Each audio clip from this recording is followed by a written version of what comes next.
அது என்ன பொம்பளை பிள்ளைன்னா அவ்வளோ கேவலம்? பிறந்ததுலேருந்தே பொம்பளை பிள்ளை இப்படி தான் இருக்கணும், அவங்ககிட்ட பேசக்கூடாது, இவங்ககிட்ட பேசக்கூடாது, அடக்குடக்கமாக தான் இருக்கணும், இப்படி தான் ட்ரெஸ் பண்ணணும், வாயடக்கி பேசணும், அப்போ தான் போகிற இடத்துல வந்து நீ நல்லா இருப்ப அப்படின்னே சொல்லி வளர்த்துட்டு போகிற இடத்துல நம்ம ஏதாவது ஒரு குட்டி தப்பு பண்ணிட்டா போதும், உடனே பொம்பளை பிள்ளை எப்படி வளர்த்திருக்காங்க பாரு, ஒரு வீட்டு வேலை செய்ய தெரியுதா, ஒரு சமைக்க தெரியுதா, அப்படி இப்படின்ட்டு பல கொஷின்ஸ் நம்ம வேலை வரும்.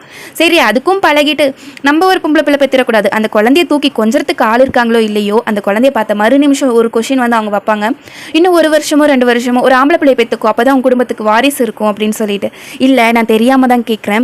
ஆம்பளை பையன் சொல்லிட்டு தலைமையில தூக்கி வச்சு ஆடின அந்த ஆம்பளை பையன் நாளை பின்ன கல்யாணம் ஆனதுக்கப்புறமா தான் பொண்டாட்டி பேச்சை கேட்டுட்டு அப்பா அம்மாவை நடுத்தெருவில் விட்டுட்டு போகிற பையனும் இந்த உலகத்தில் இருக்க தான் செய்கிறான்.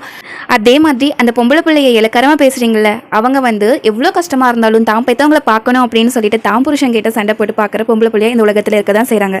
ஸோ யாருக்கு இங்கே வந்து செழிச்சவங்க கிடையாது. இதெல்லாம் சொல்கிறது கூட பார்த்தீங்கன்னா ஒரு பொண்ணாக தான் இருக்கும். So please kindly two your own business.